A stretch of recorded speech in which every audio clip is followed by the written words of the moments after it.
Hi everyone, it's Roger and James here from the What's on Disney Plus podcast. In this week's episode, we're going to be talking about everyone that's going to be coming to Disney Plus in August in the US. We're going to also be talking about the Turning Red trailer and also Black Widow being a massive success on Disney Plus. And obviously, we're going to have to talk about that finale of Loki plus much more. So let's do some quick bit of housekeeping before we go any further. If you haven't already done so, make sure you do go check us out over at whatsonatdisneyplus.com. That's our central hub, and that's got all of our news, reviews, and hosts everything there. So if you want to keep up with the latest, follow us on Facebook. We've got a Facebook group as well with over 170,000 members. We also have Twitter. You can also find us on YouTube where you can watch this, and you can find us on audio platforms as well where you can subscribe there. And all of this is thanks to our supporters on Patreon and YouTube channel members, which help the podcast and the site supporting us, paying the bills, etc. So a big thank you to a number of our members at the gold level and above, including Bad Dog Gamer, Johnny T, J Blue, Raphael, My VCR Still Works, Bina, Joshua, Adam, Dawn, Martin, Jeremy, and Sarah, all over on the Patreon. So huge thank you to Sarah at the platinum level.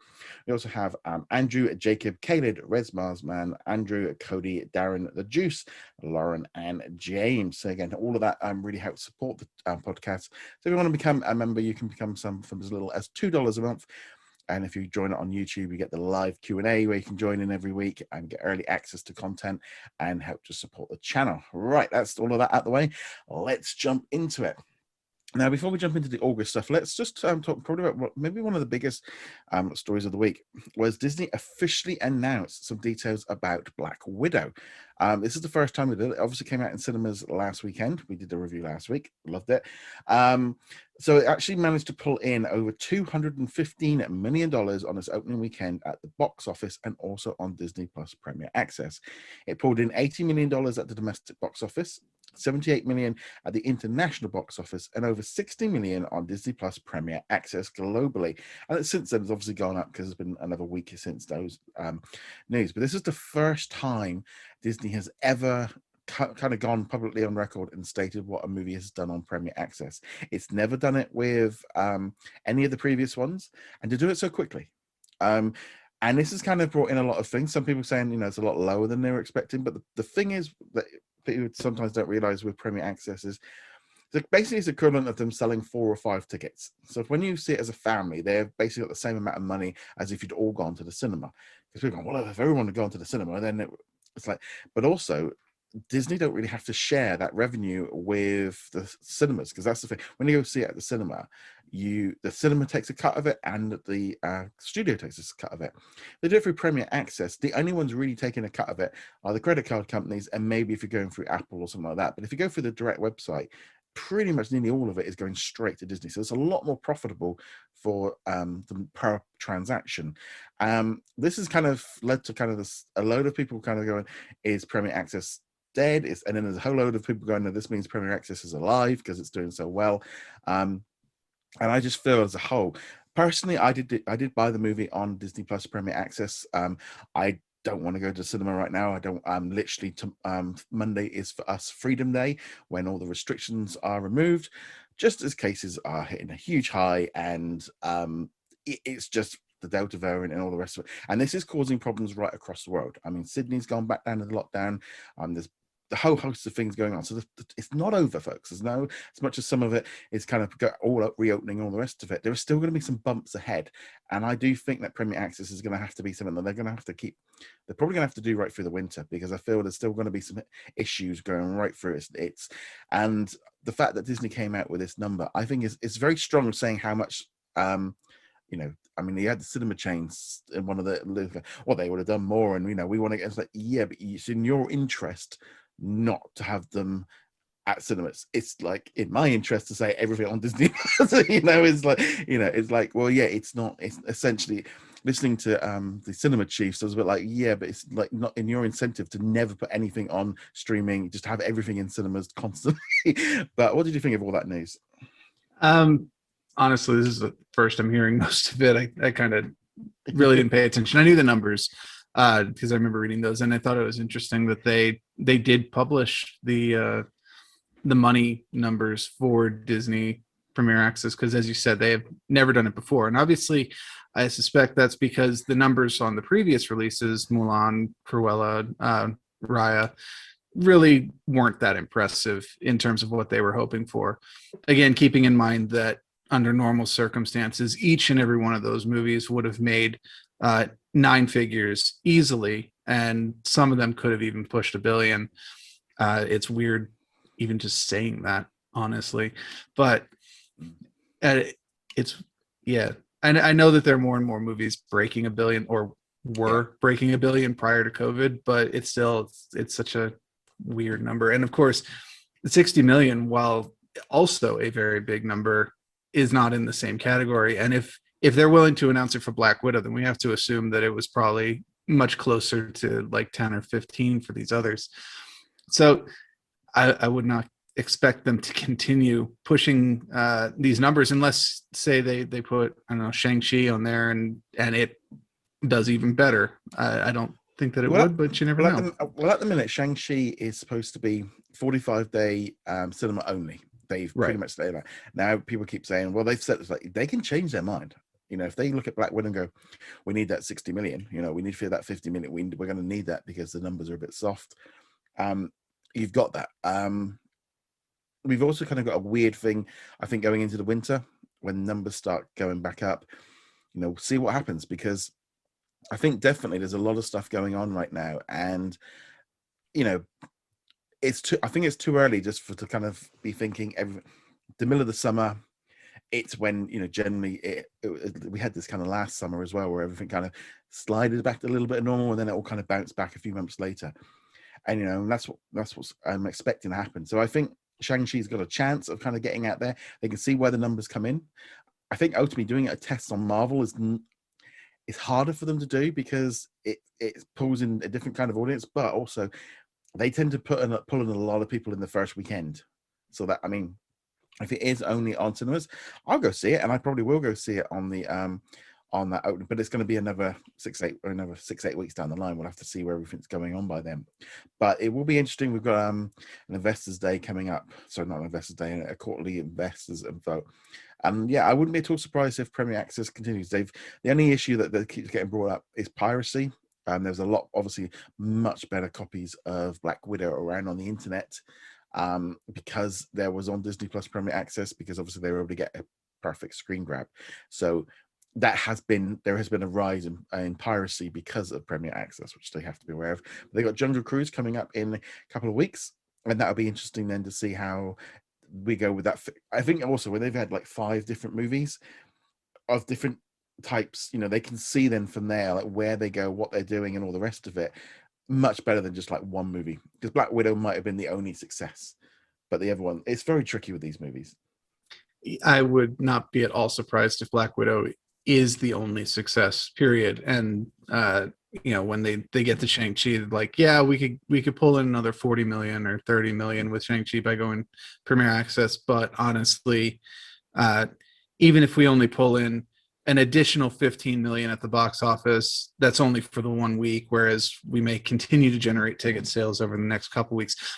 From myself personally, I would like them to continue Disney Premier Access, primarily because I did find the theater experience is like, I'm not actually all that enchanted with going back to the theaters after seeing Black Widow there, and I'm just like, I would much prefer to watch these at home. Would I pay $30 for Jungle Cruise or Shang-Chi? I definitely would. That's the whole Marvel thing. Jungle Cruise, I don't know, not sure. Well, yeah, I think I gotta be honest. Jungle Cruise for me is probably, I'd probably say that out of the 5 movies, I think that one was probably the one I'm the most excited for out of all 5 of that one Premier Access, because while the attractions thing, I think the combination of Emily Blunt and The Rock, to me, it's that movie says to me that is the summer blockbuster that I like. I love those big epic kind of. So for me, that is a movie that that's just shouts to me a movie of Roger that I'm gonna like that. I'm gonna like that movie. You know what's actually been engaging me in that movie? We've only seen little tiny bits and pieces of the character, and I don't know the actor's name, but the guy from Breaking Bad, he plays one of the, I don't know, people who works for Walt Yeah, in Breaking Bad, and he's the guy who pops up in the submarine and he's got yeah, the machine gun in front of him. We've only seen like that scene in a little yeah, tiny bit, but I'm really digging the way he's playing that character. So not to yeah, take away from The Rock and Emily Blunt, obviously they're huge yeah. names. I'm kind of like, I want to see more of this guy. He's doing that little quirky thing. He's kind of got uh not Captain Jack Sparrow vibes, but he's got that fun little. He's going to be a fun villain. Yeah. It looks like. But no, it's definitely going to be interesting how that plays out and whether or not we start seeing some more transparency between the box office numbers and Premier Access. I mean, I think they're very much at that point now where they can't push it, but at the same time, it also sends a signal to the cinemas going, look, we can do this without you, but we do need you, but we don't need you 100%. It's a little bit tricky, but let's move on from there. Let's talk now about what's been announced for August on Disney Plus. So the announcement came in on what was it, Wednesday? Haven't yet had the international versions. They're usually a little bit after the US ones. So I'm going to go week to week, and there's a few things we'll talk along the way. Okay, so kicking things off on Wednesday, August the 4th, America's Funniest Home Videos, American Edition. Then we're getting Fancy Nancy Season 2. The other interesting bit of news this week is we're going to be getting Caesar Milan, Better Human, Better Dog. We're going to be getting 2 episodes every week on the Wednesday. They're going to be airing the previous weekend on National Geographic and Nat Geo Wild. And then they're going to be releasing them on Disney Plus. It was had its own full press release. And for me, this is an interesting, this is like the second time they've done this. They've done it with the Gordon Ramsay one, but I really welcome this move of, they've done it with Shark Fest as well. National Geographic really kind of zooming in on the idea that they need to get that content over onto Disney Plus much earlier, much faster. And I'm really like, and as someone that has literally got a new puppy this week, and I now have 2 puppies under the age of 1 in the house, I need some training. So I'm going to be watching this series of any little tips I can get. So I wanted to jump back for 1 second. I might have misheard, but I think you said America's Funniest Home Video American Edition. That's Animal Edition. Yeah, I think they're all the American editions. Yeah, it's the Animal Edition. Yeah. But yeah, so we've got Caesar Milan. So we're getting new episodes of that every week. What did you think of that announcement? I actually have never seen any of Caesar Milan's shows or specials or anything like that, so I don't really have that much of a connection to it. But this might be a very good way to jump into it. We're also going to have 5 new episodes of the Short Circuit Season 2. There's going to be 5 of them. Dinosaur Barbarian, Going Home, Crosswalk, Songs to Sing in the Dark, and number 2 to Kettering. So for me, 5 brand new Short Circuit shorts. Fantastic. I think it's a great idea for them to split them. Instead of dropping 14 at once, drop 3 seasons of 5. Spread them out a bit. There is going to be more seasons on the way. I love the shorts. I think this whole idea of Short Circuit, Spark Shorts, what's the other one? Launchpad. The more of this, the better. Get some experience. Get something different. I think this is great. I'm totally in on this. Yeah, and we're seeing actually. When we talk about the Red Panda trailer, that these shorts are turning into bigger opportunities. Now that was based on one of Bao, one of the shorts that went in front of a movie, but it's the same idea. You train them on these short films and then you give them the big projects when they prove they can do it. Also, I just want to comment, the key art for Dinosaur Barbarian is amazing. So it does look cool. Yeah, I mean, I just think this is such a great idea. So I'm loving they're doing that. We're also going to be getting, now I'm going to say this, every Wednesday we'll be getting new episodes of Chippendale Park Life, which is a new animated series that starts at the end of this month. We're also getting new episodes of Monsters at Work and Turner and Hooch. I'm going to talk about Turner and Hooch a little bit later on. There'll also be 3 new episodes of Marvel Studios Legends, including Peggy Carter, The Avengers Initiative, and The Ravengers. So I'm guessing they're getting some stuff set up for What If there, maybe to kind of remind people of who they are. It seems to be a good way of doing it. Moving on from there, Friday, August the 6th, Beverly Hills Chihuahua, Viva La Fiesta.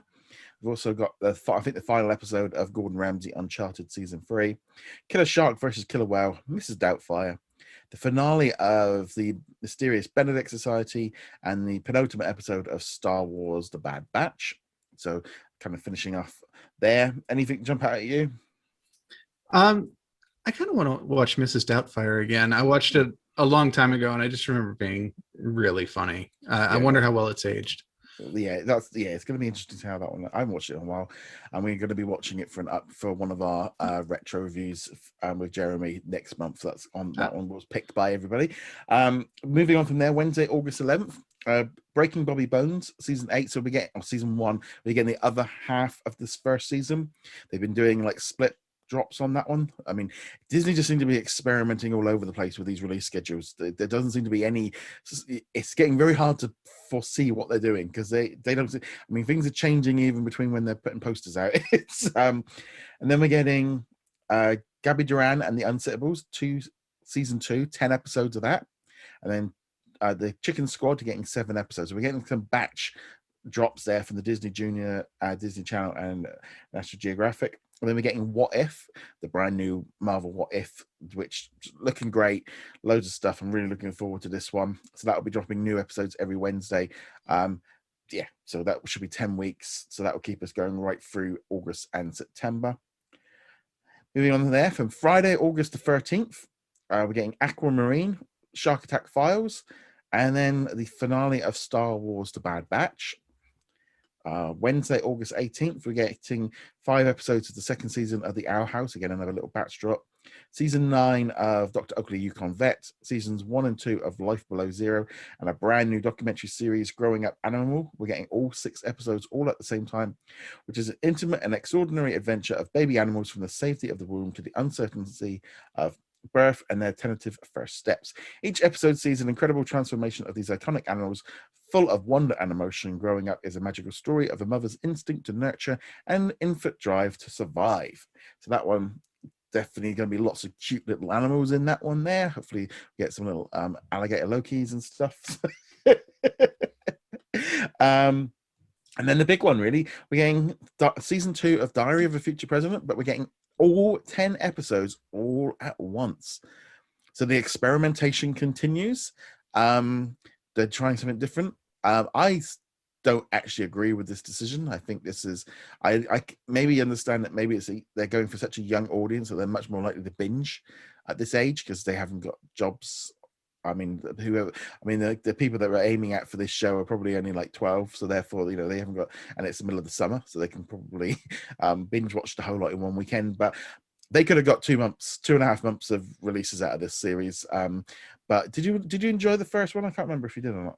I watched the first handful of episodes. I want to say 2 or 3. Yeah. And then it got lost in the shuffle because we had so many shows we were watching at the time. I didn't dislike it. It just kind of didn't stick in my memory. But I have to agree, I'm not too keen on them dropping this as a full 10 episode batch. I know what's going to happen already is I'll probably watch 1 or 2 episodes so that we can talk about it when it comes out. And then unless it like absolutely grabs me and I have to see the rest of it, I will probably never see the remaining 7 or 8 episodes. My one worry with this one is it's going to be like boom, done, gone. The discussion about this series will be over with in a couple of days. The audience will obviously binge it. It will do well, and then it will just kind of fizzle out. I did enjoy the first season, but I didn't actually enjoy it because of Elena. I didn't really actually connect with her character much. It was more Bobby's story was a bit more interesting because of him coming to terms with his sexuality. It was very much like a baby's first steps. It was very, very vague, very simple, but it was that was what kept me going. And at the time, I think it was the only thing that we were releasing on Disney Plus last summer. It was like those are the days when we only had one thing. So that I wouldn't say I'm necessarily excited about the series. I will watch it just to see what happens, but it's definitely skewed much younger. It's pretty much just a Disney Channel show. But the only other thing is it's actually made by CBS. It's not actually made by Disney, or it's made for Disney by CBS. So maybe that has an impact of like they're much more willing to take a risk on this. I see how it does, or they realize the numbers it's not going to be returning, so they want to be doing it. But who knows? It definitely looks like we'll be getting a bit more of the actual adult president in this series because she was very much missing from that first one. But yeah, so it's not. Yeah, it's just a bit of a change. Them shifting it up. Do not expect this from other big anything big and expensive. They're not going to do this binge format. This looks to me like a bit of an experiment to see what the numbers do. Well, see, it's that last point that kind of gets to me. Based on what we saw last year with the shows that they picked to drop all at once, Yeah. which were mostly game shows or cooking shows, things like that. When I see Disney Plus specifically dropping everything all at once that's not back catalog content, my immediate instinct is, oh, they don't have any faith in this. Now, I don't know if that's true for this or not. I'm just basing this on what we got last year. They're in a different position now than when we were getting those shows, but that is where I go with this. I'm like, well, if Disney doesn't have the faith in it that it'll draw people in week after week after week after week, I don't see why I should have the faith either. It's a bit of I think it's a bit of a cultural thing as well, maybe with the age that they're aiming at. Right. It's very tricky. That's the only like I said, I'm not actually basing that on like rational thought. It's more of an impression. So people should not people should make their own judgment call on it rather than basing on my feelings on it. But that is how it makes me feel. It's also, I think, as well, I do wonder if now that like Disney Channel and National Geographic are starting to ease into that release schedule a little bit more, it is bulking up the Disney Plus like weekly releases. If we're getting, I personally would love to do what they're doing with Season Milan. Just do that every week for every series that they're doing, and that would really help boost up. And I would also say that would relieve the pressure on the Disney Plus originals, because then you're getting multiple shows. It's like all those batch ones. If we were getting Gabby Duran and Breaking Bobby Bones and the Owl House, and we were getting new episodes every Wednesday or Friday, I think that would really help boost up those numbers for Disney originals. Just give them a bit of room. But yeah, so we've also, as I said, let's have a look here. Also on that same day, we're getting the same episodes of everything else. Then on Friday, August 20th, hold back. We got a lot to watch. You got Ergon. I've never seen the movie, but it wasn't, and this actually movie got added and got taken off by mistake again a couple of weeks ago.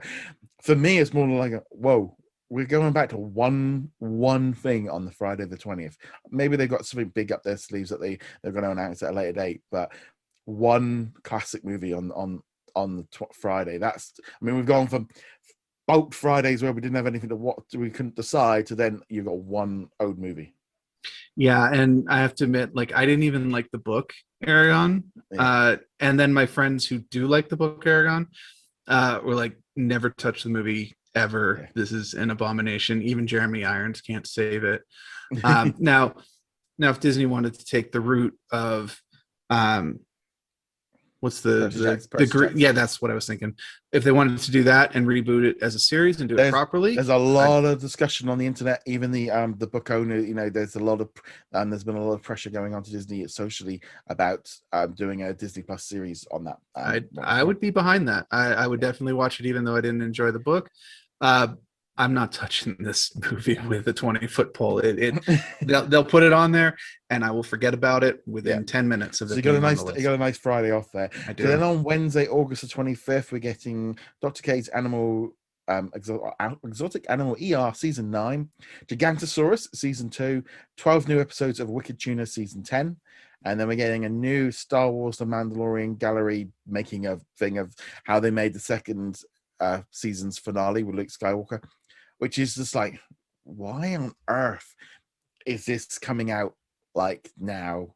The finale was what, Christmas?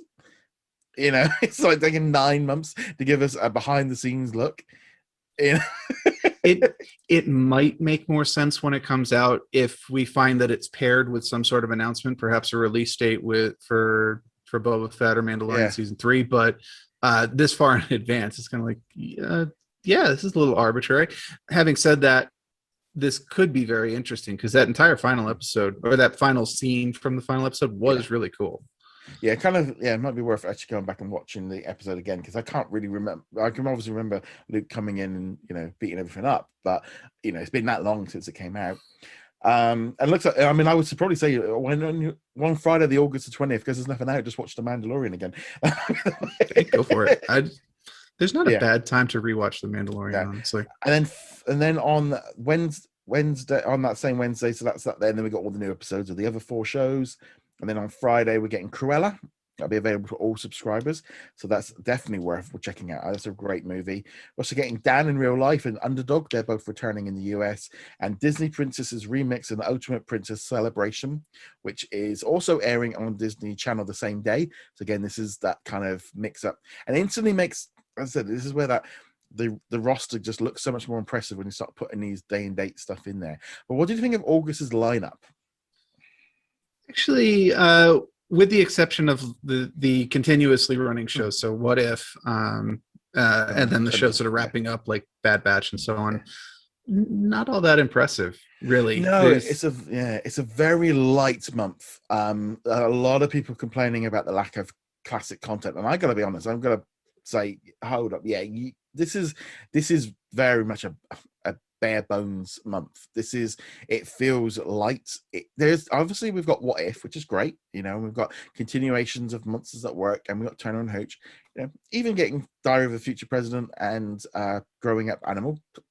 The original side is fine. It's not great, but it's not it definitely feels like a slight cool down what we've had from recently. I wouldn't be at all surprised if there was something else lined up for that Friday. It feels a little bit light. But also August is a bit of a bad month because a lot of people are out. It's summer. It's generally a low month for ratings. So, TV networks and stuff don't put a lot of new stuff out in August. They keep everything back for the fall. It's generally always been like that. So I can see where they kind of maybe sliding on that same line. But for me, there's nothing there shouting like library content, nothing. I mean, there's nothing from the 90s, nothing from there's just so little, and they've not been putting anything on for months. It's not just like 1 month, but this feels like one of the months where I'm going that you've not put any library content on here. It's all the new stuff that's from the Disney Channel, National Geographic, or shows or movies that are just returning that have already been on there, because they haven't added one bit of library content there at all. I mean, and I don't count Dan in Real Life, or because they've already been on there and got taken off due to service restrictions. That's not new. Was Mrs. Doubtfire on there previously and then removed? I can't remember. Yeah, Mrs. Doubtfire's been on and off. Ergon's been on and off. So those movies, and they're already available in other countries. So there's literally just a switch of a number, and they're on there. It's just, there's nothing, because it's not only that. If the Americans don't get anything, the rest of the world don't get any. They're getting stuff for Star and all the rest of it. But it just feels like there's a massive lack of library content this summer.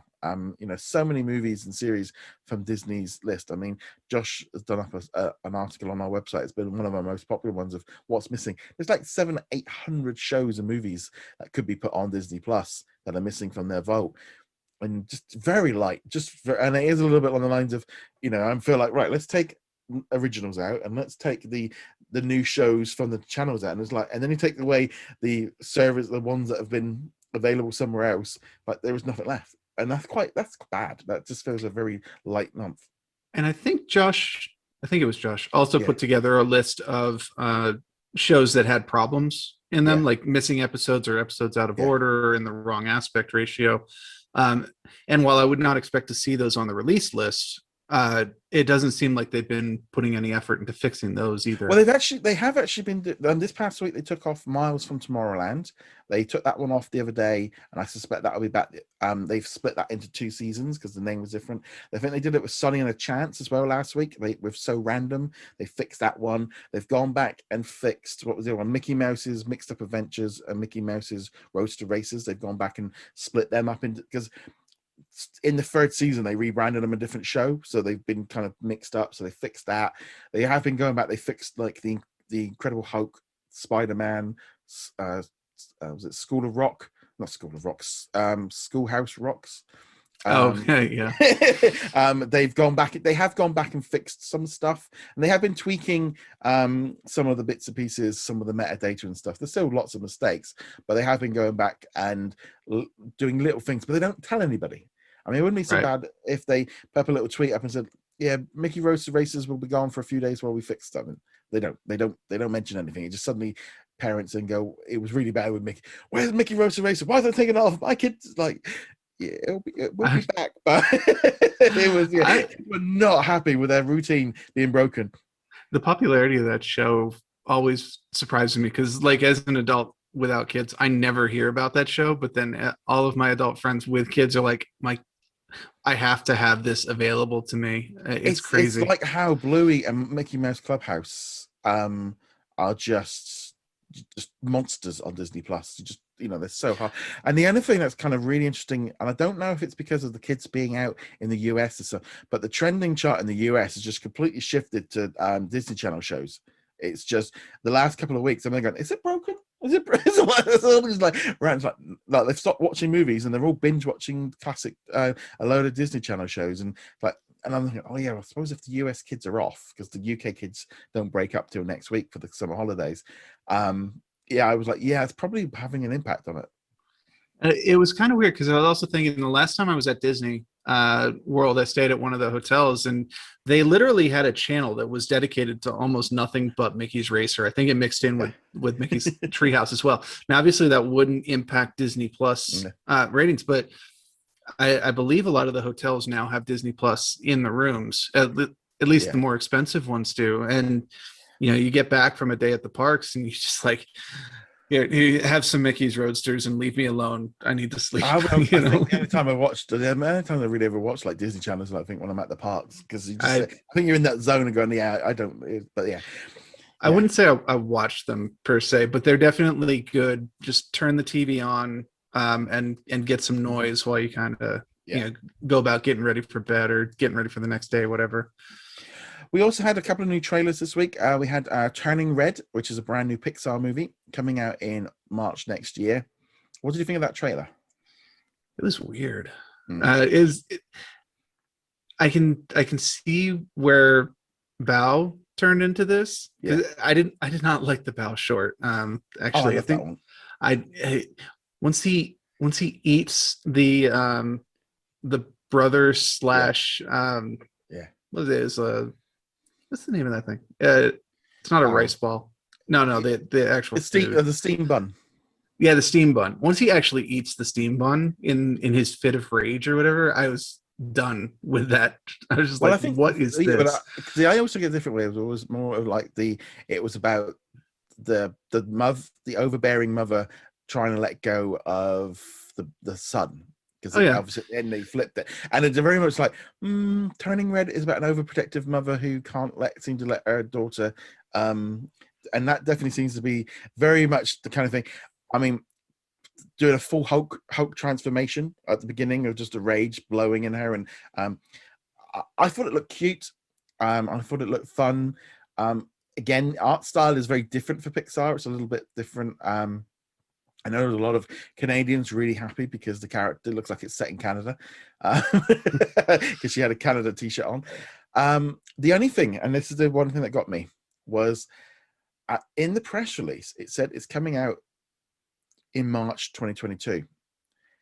No mention of the word theater or cinema. No mention of Disney Plus either, but a very kind of like, that's a very vague, almost along the lines of Disney going, we don't know what's going on, so we're just going to say it's coming out on this date. We don't know how we're going to release it, but it's going to be out there. And I was like, I even went back and just looked at some of the wording of other movies just to kind of go, well, do I? No, they always state coming, to theaters or coming to cinema. And it's like, they haven't announced it.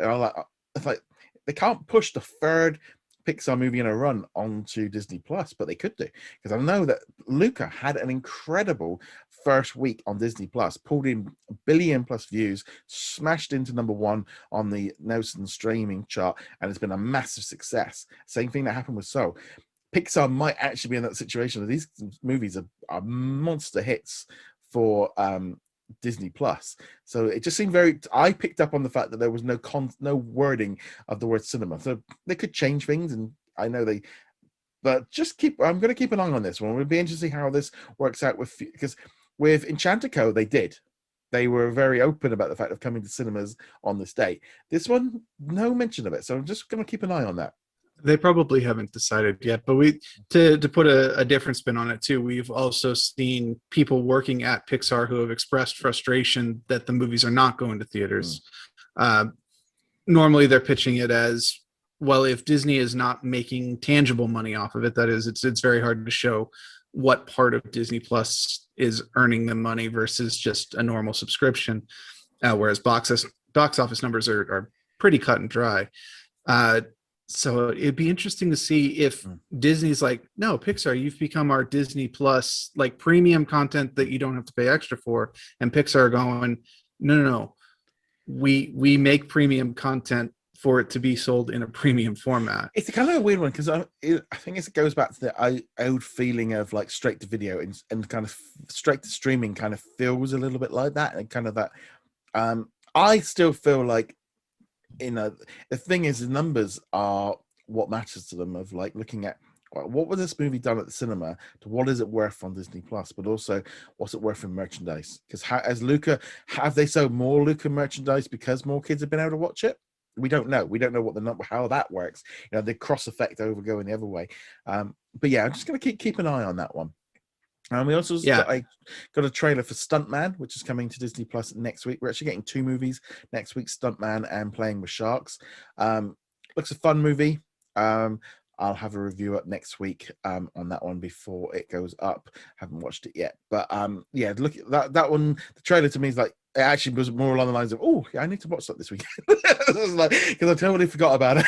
Because it was like a movie that's been like literally in limbo for 5 years. It was released at a festival in 2018 and won, and it's literally been sort of sat, I think, in the vault somewhere, being trying to be sold. So Disney have picked it up. Nice to have something different. That's what I'm looking forward to. For me, it will depend entirely on what they choose to focus on. If they want to look at this guy's history as a stuntman and they want to show some of the stunts that he's done, maybe break them down, I'd love to see that. I mean, I loved over at Hollywood Studios down in Florida doing that stunt car spectacular, and they'd show you the tricks that they use to pull it off. I love doing things like that. If they want to focus on him rocket launching across a river, now granted, I love rocket launches, but at the same time, like, this really is not interesting compared to the other things. From the trailer, it seemed like a big part of the focus is going to be on this rocket launch, as well as the history behind it with Evil Knievel and his attempt and so on. And just like, I'm not interested in that. But we'll see what the movie is actually about. Yeah, it's that kind of thing as well. It'd be nice, we got a little bit of different things moving on from there. Right, let's now jump into some of the reviews. So we're going to keep these ones probably a little bit light because of the time. So before we go into Loki, just a quick thing. We got Behind the Attraction, a brand new series that's dropping on Wednesday. We're getting 5 episodes. They've changed again. This series has gone through quite a few changes. It was coming out on a Friday, then it got moved to a Wednesday. Now they're actually just releasing 5 episodes. So you got one on Tower of Terror, Star Tours, Haunted Mansion, and Jungle Cruise, and another one. I don't know. I haven't seen them yet. Well, the thing is, I've seen all 10. Yes. There's 10. The other 5 will be coming later. The embargo's today, so there will be there's a written review and a video review. Also, a little bit of a deeper review available as well. A great little series. If you like the Imagineering story, it's got a different kind of vibe to it. Each episode's about 45 minutes long. Also, just a quick announcement, there's an interview going up today on our YouTube channel and on the website with 2 Imagineers that are involved in the series. I got to speak to them a few weeks ago. So, just great thing. But this series, light, full of facts, different type of tone, done by the people that made the Toys That Made Us over on Netflix. So much more humor, a little bit of like the commentary's a little bit more fun with it. There's lots of little nuggets. I think some episodes are better than others. Interestingly enough, the ones that I like the most are in the second batch, which I think people aren't probably going to like as much because they're not. I preferred the ones that were based on the stuff I didn't know about.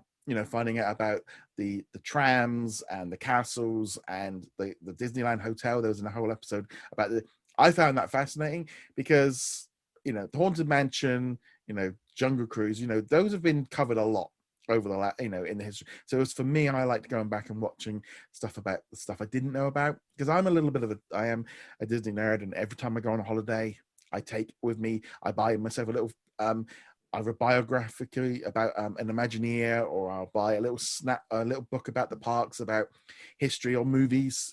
I do a little bit of I take that downtime to do research. Just because I just find it relaxing, sat on the beach, just reading about how they made movies and made the theme parks and little nuggets of information. So some of this stuff I didn't know because I've been reading. So that's on me rather than on you as a viewer. They're all pretty good. They're all about 40-45 minutes a piece. Some of the shows veer off a little bit.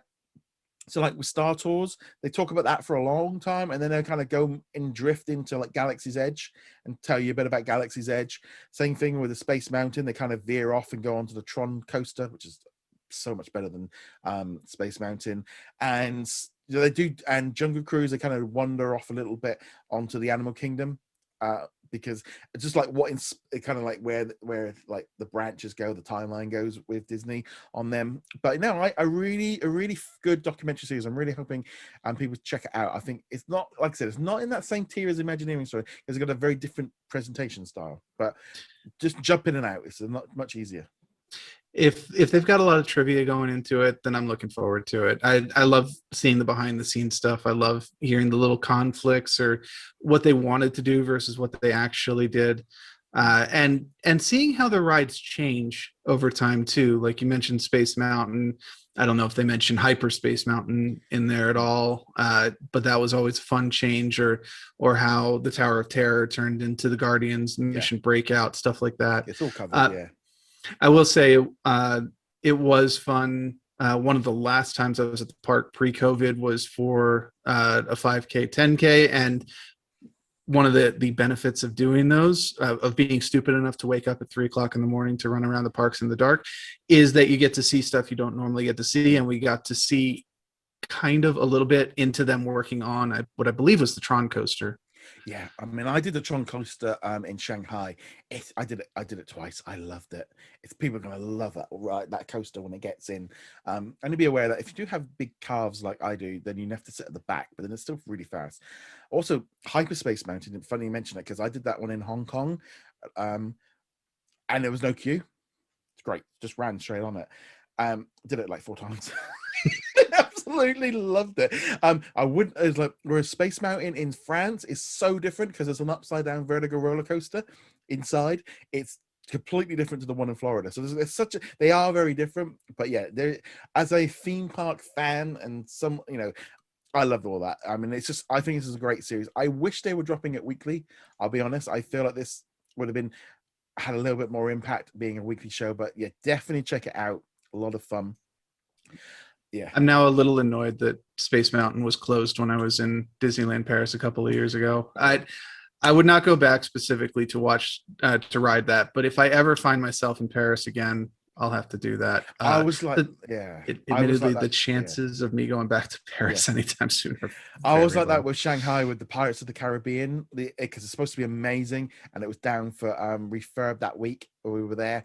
It was like that was the one ride I wanted to do. This is like, and I must admit, I was like laughing, I don't know if I ever come back, but they build us a few more rides. I'm coming back because this place is lovely. But yeah, that's definitely a cool thing. But let's now talk about Turner and Hooch. That's another series. You're getting the first. You can talk about Turner and Hooch. Yeah, the first series comes out, or first episode comes out next Wednesday, with new episodes dropping weekly. Now I've only watched the first episode. I'm going to keep it a little bit. It's just been a busy week with the puppy, so I thought, no, I'm just going to watch the first episode. If you've seen the movie, you've seen the first episode. They very much kind of run through the hits of he lives in a clean apartment. He inherits a dog because Tom Hanks has died. I mean, it's not a spoiler. They pretty much are putting it out there going, he is dead. He ain't coming in. He ain't going anywhere in the series. So he gets the dog. He helps him on a case. He then falls in love with the dog, and then he's his partner. I mean, you can see, and this is all in episode 1. I was a bit like, guys, you've got 12 episodes. You could have stretched this out a little bit. It was a little bit along the lines of here's this character, tick, tick, tick, tick, tick. It felt a little bit like a Saturday evening, like it kind of reminds me like that, like 18 MacGyver, that kind of thing. You all used to watch as a kid in the living room, all together, very light, bit fluffy. There's car chases and some police and some shootouts and stuff. It's just not super kid, but I think it's gonna take a few weeks for me to get like connected with Josh Peck as the main character.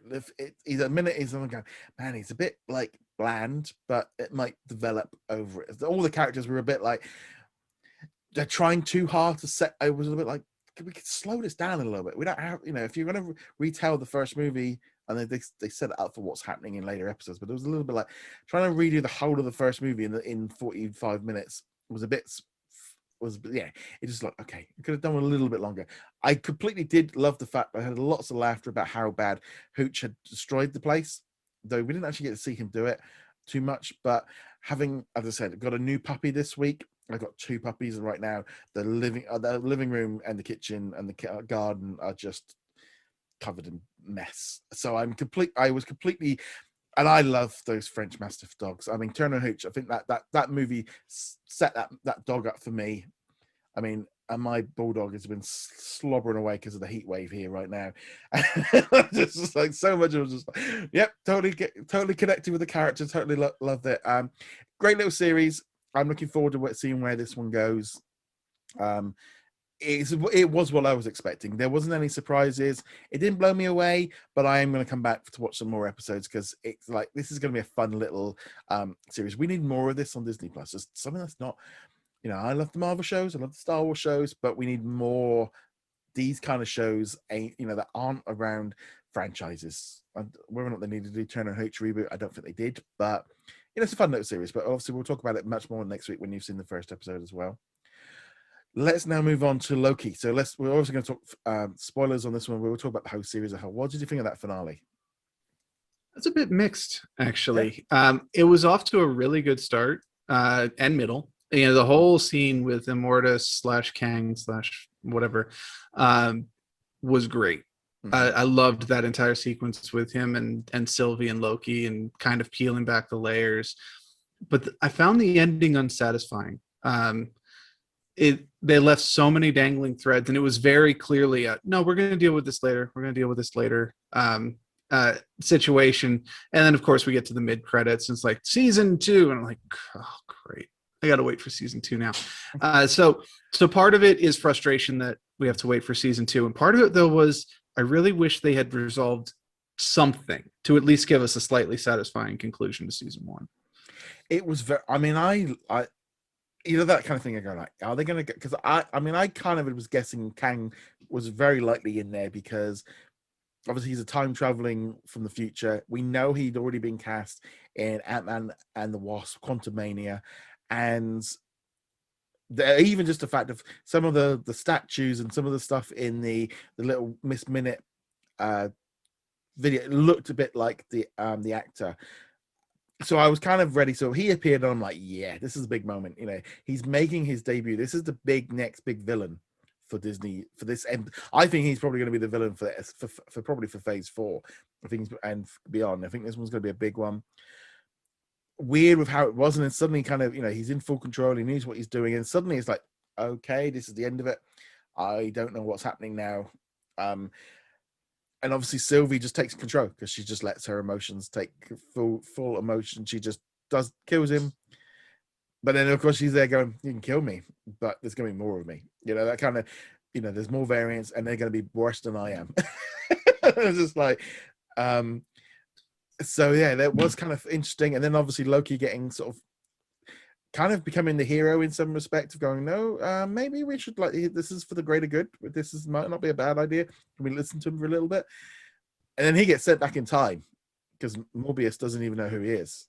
Well, that was a little bit questionable, actually. Was he sent back in time, or is he erased from some sort of timeline so Mobius doesn't know about him? I found that a little hazy, intentionally hazy, so I wasn't sure. Well, he kind of went back, and then because he might be right actually, because he went back, he went wherever he got sent. At that point, the timekeeper now just looks like Kang, and there wasn't the 3 of them. So maybe now he's in a timeline where only Kang is completely in charge. So I don't know. But yeah, I really enjoyed this. It like, and I keep saying it felt like I was watching a movie. This felt like a movie, kind of, when they talked about the fact that you need to watch the Disney Plus shows to keep up with the MCU, and people are going, yeah, they're not really going to do it.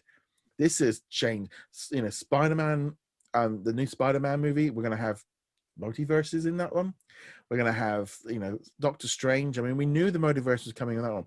but I didn't realize how much WandaVision and Loki were going to set that up, because it really does feel like Doctor Strange next year. I mean, there's even been some reports that Loki's actually going to be in that movie as well. This is a massive part. This is changing the MCU forever with what happened in this episode. And how often can we say that of a TV series episode where like it's literally going to change the movies? That the whole timeline. I mean, we're now completely blown in terms of, I mean, a lot of people kind of does that now mean like Deadpool and the X-Men? It's like, well, I don't think it necessarily means that. It just means they now can spread out and do whatever they want and make all kinds of alternate versions of characters. There's no end of merchandise coming. And this is where What If is going to come into play in a couple of weeks, obviously. They do have to be very careful with this, because there is always the possibility that if you make it so that there are unlimited possibilities, then the possibility in front of you no longer matters. They need to have, let's call it the prime timeline, or the core timeline, whatever they called it in the show. It needs to be shown as important, rather than all the branches are less important. Otherwise, you end up in a situation where it's like, well, sure, this timeline is horrible, but who cares? Because over in this timeline, everything's doing great. Yes, be honest, I hated the whole timeline thing from the multiverse in the comic books. I've never liked it. I find it confusing. So Marvel have got to they've got to keep things simple. Apparently, the thing Kevin Feige had said, they've had a meeting recently to set the rules what they can do, and it's like, we need some rules, and you guys need to stick to it, because I'm hoping they had this casual, before this. I'm hoping they had this meeting a while. Yeah, and they're just kind of shoring it up now. Yes. That's the main thing, because even in the comic books, it is a mess. Marvel had a reboot not that long ago where they merged timelines, of course, and then they started splintering them off again. DC has now had its third reboot in a decade. So it's a mess, honestly. And the movies. Go ahead. I think that's what I always loved about the movies. It was a much more simplistic way of doing it, and I think they are going to have to keep things simple. They've obviously established. I mean, they've already established now that we've had time travel. And now we've got Loki, we've got variants that don't have to look like the same character, because I think that was always, I always grasped the concept of a variant being, well, at this point they did this, and at this point they did that. But when you've got like, a girl version of you or an alligator version, there's like, okay, we're kind of drifting way off into, anything can happen. I mean, the whole thing like with Miles Morales as Spider-Man, that is an alternate version, an alternate timeline, and he ends up moving into the same timeline, and all that. It gets a bit complicated.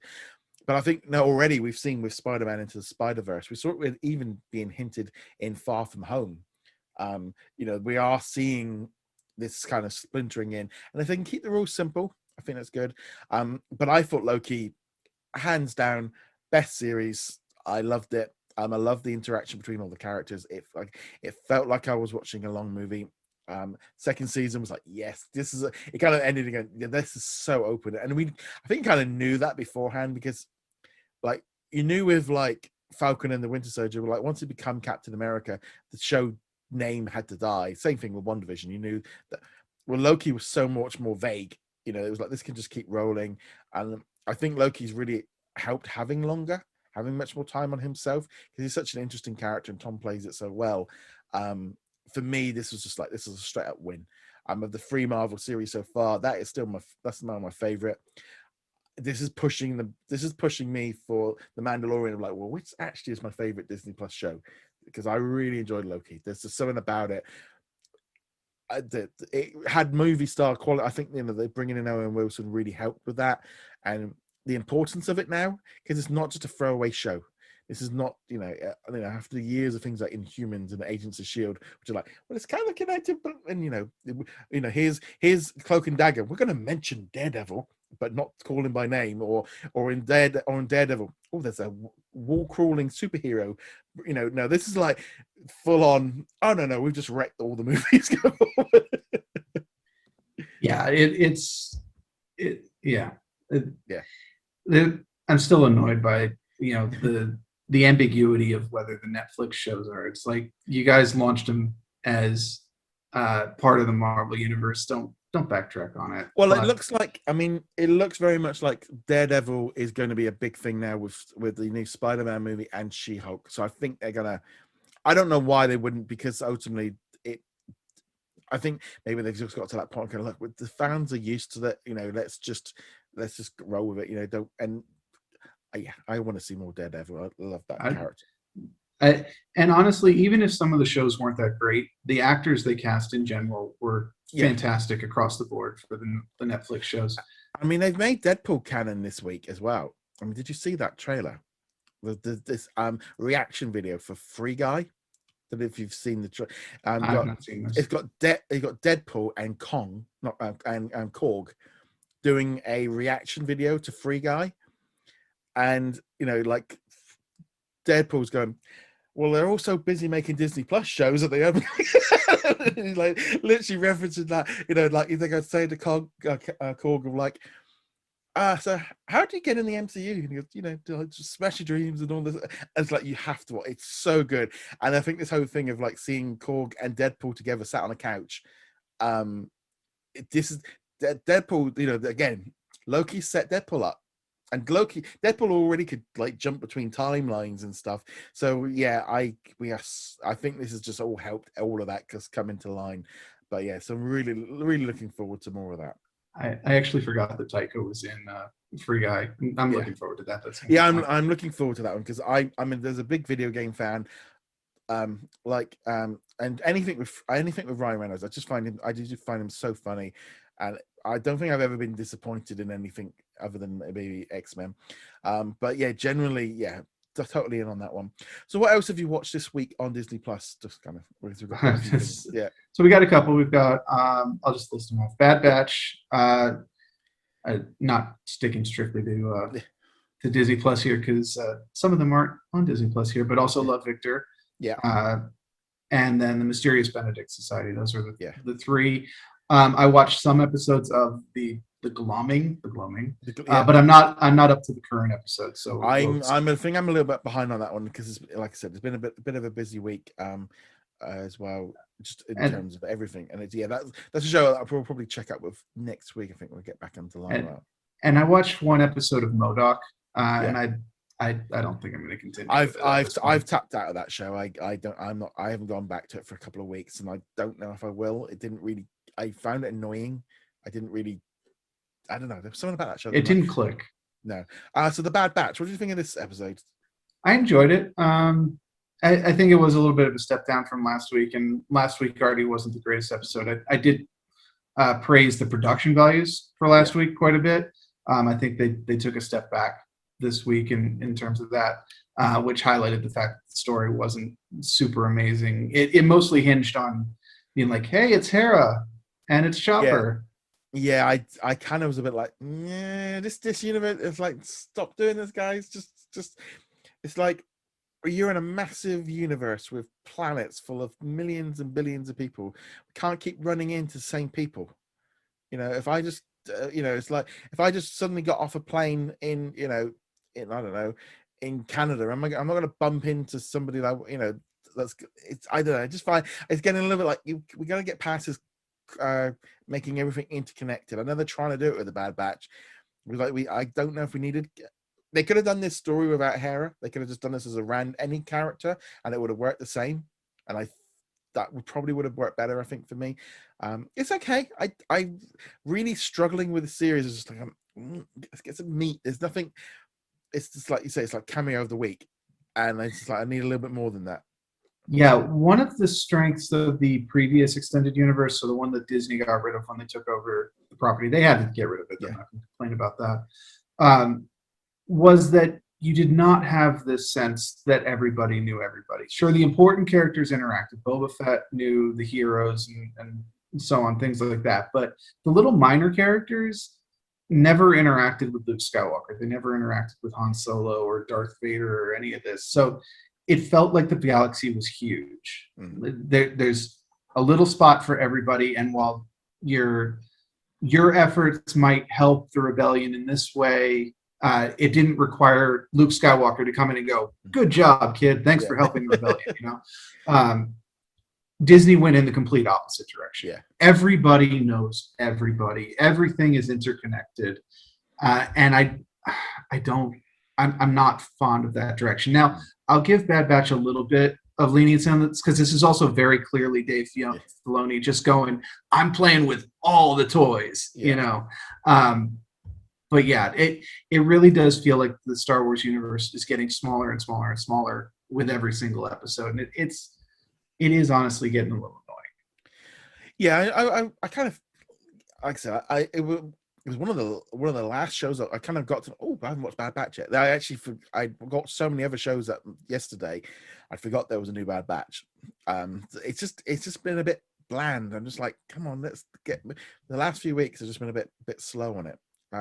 We also had Mysterious Benedict Society, where things now are starting to come to a light to what's actually happening, because it was getting a little bit like, we need to get this story moving along. My parents are going to me, what's actually happening? We don't know what's going on. It's a bit slow. And I mean, this episode felt like like, okay, we're now into the second half. Let's speed up a little bit. We find out what's going on, what the emergency is, how it's working. And yeah, I thought this was probably the best episode we've seen probably since episode 2. This was like the better one so far. I really enjoyed this episode. I don't think we still have a full grasp of what the emergency is, but we're getting those little pieces. We understand how the machine works, or at least what the voices in the head were. It was fun. It was kind of interesting to see how Washington thoughts process were different from the other kids' thought process and what was important to them. And then we've got the girls off doing their own thing as well. And while the tetherball thing is still a little bit weird, it at least gave them the chance for those two characters to be doing their own thing and not be in the shadow of the boys. And of course, they make the major discovery of that leads to kind of the ending of the episode. Yeah, no, I'm really enjoying this series. So different, so fresh, just nice having something different. It's definitely one of the highlights of the week when I watched that one. One last thing on this, I also really appreciate how they continue to show that Benedict and his team are not nearly as infallible as they think they are. Like, they've got this whole bubble of like superiority. We've thought of everything, and then this teacher just randomly walks into their camp. They're like, "How'd you get here?" It's like, well, just this really easy chain of events. And I found it. It's like, oh, okay. And probably along the lines of Bennett, probably Dr. Curtin isn't even aware of them. Right. It's probably along the lines of, you have no bearing on what's going on there. So I'm really enjoying that one there. We also had a new episode of Love, Victor. So this again was a really, I thought this was a very strong episode where we see the basketball team kind of accept Victor. They all dye their hair pink, and then I thought that was a good one where Victor's going to I can't think of the character's name, Andrew, and kind of saying, look, you want to be an ally, you got to just be more, you've got to actually do something, you can't just say it, which I thought was good from his point, because you can see that look at his face going, yeah, I'm gonna have to do more than this to get him back on. He's obviously, and that character has changed so much since the first season, but it's nice seeing him do that, because he is stepping up and being, he knows he needs Victor. He obviously he wants him on the team to win for himself, but he's willing to do anything and I thought that was good. The whole thing with Benji doing the dance with the girls to support, I thought that was fun. I wasn't expecting it, and especially with him doing the whole, and again, this series for me is just really, really good. I'm also liking what they're doing with Felix and Lake with his mum, giving him some problems, and also just the issue with the parents of them really. I like the fact that with the mum of she's obviously really struggling with it, and she goes to a church for support and kind of gets tossed to the side, and she's like,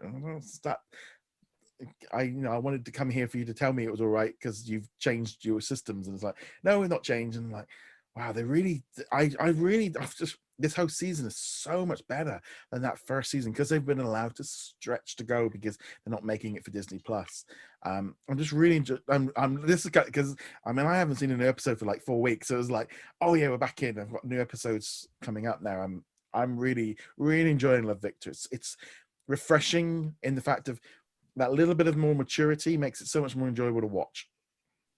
Yeah, it is really well done. There are times when things go a little bit too Yeah, conveniently for them. You know, they wrap things up quite nicely, which I will admit I do kind of prefer to the we could resolve this by talking to each other, but instead we're going to get 4 episodes of us not talking about what would yeah, fix this in like 3 minutes. So that you need to kind of find a little bit of a balance there.